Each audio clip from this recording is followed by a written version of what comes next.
mjomba gumbo, mjomba. Ni huyu mjomba gumbo, mjomba. Kila mtu ana mjomba. Mama mtu. Mke wangu. Mume wangu. Niambie kipenzi changu. Oh, mume wangu. Naona kumekucha. Kumekucha. Haya, niambie mume wangu, ndo safari hiyo? Kumekucha na safari imewiva. Kama nilivyokuambia kule, mimi ni engineer. Na bila uwepo wangu kule hakuna kazi yote ambayo inafanyika. Kwa hiyo napaswa nifike kwenye sehemu husika, niende nikasimamie kazi za watu kikamilifu ili kazi ziende. Bila uwepo wangu pale kazi haziende, mke wangu. Nakutakia safari njema kipenzi changu. Si unajua tena mimi ninavyokupenda. Huko tu uwe makini. Nataka kukuhakikishia mke wangu, wewe ndo mke. Wewe ndo barafu ya moyo. Wewe ndo kipenzi. Huko nje huko wote naona kama takataka tu. Kwani kuna mwanamke huko nje kuna mashaka tu mke wangu. Mimi acha toe. Sawa. Haya tuanze. Kutoa yani mume wangu huko na kuomba uwe makini. Si unajua tena sasa hivi mtihani kweli hasa. Wala usijali mke wangu.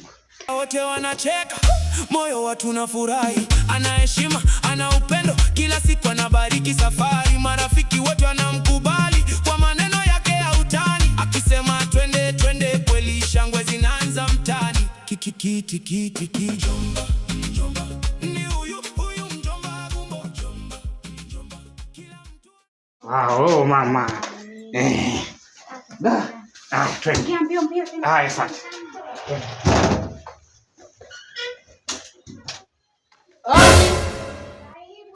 Asante. Saizi Nzuri shoga. jirani, nina shida mara kasafiri na mimi simu yangu hapa haina salio. Kasafiri kaacha tiketi ya ndege ndani. Kwa maana hapa nataka nimpigie niazime simu yako. Shoga, mbona mtihani una mimi simu yangu imezima ndani? Mtihani. Imezima yani. Jana nitakusaidia. Mama yangu. Game over. Kwenye uwanja wake kaingia sasa. Ananiambia wewe haikuhusu. Hapa ndo kwenye ndege, nataka unijibu tu, hapa ndo kwenye ndege. Wewe nakuhusu na nini sasa? Nipishe bana. Simu yangu wewe hapa. Begi liko wapi? Begi nataka begi lako litege na uliza. Wewe mambo ya kufuatiliana mimi na wewe yameanza lini? Kwa nini unifuatilie maisha yangu? Kumbe unijui vizuri wewe. Kwa nini mfuatilie maisha yangu? Hapa ndo kwenye ndege. Sikiliza dada, naomba begi la huyu mpumbavu huyu. Sema wapi? Begi lipo kwenye ndege. Lipo kwenye ndege. Kama kwenye ndege akalitoa, nataka anipe. Mpumbavu mkubwa. Lakini mke wangu mbona unafanya hivyo? Taijua kama ndege tu. Mke wangu hebu taratibu basi. Haya taratibu.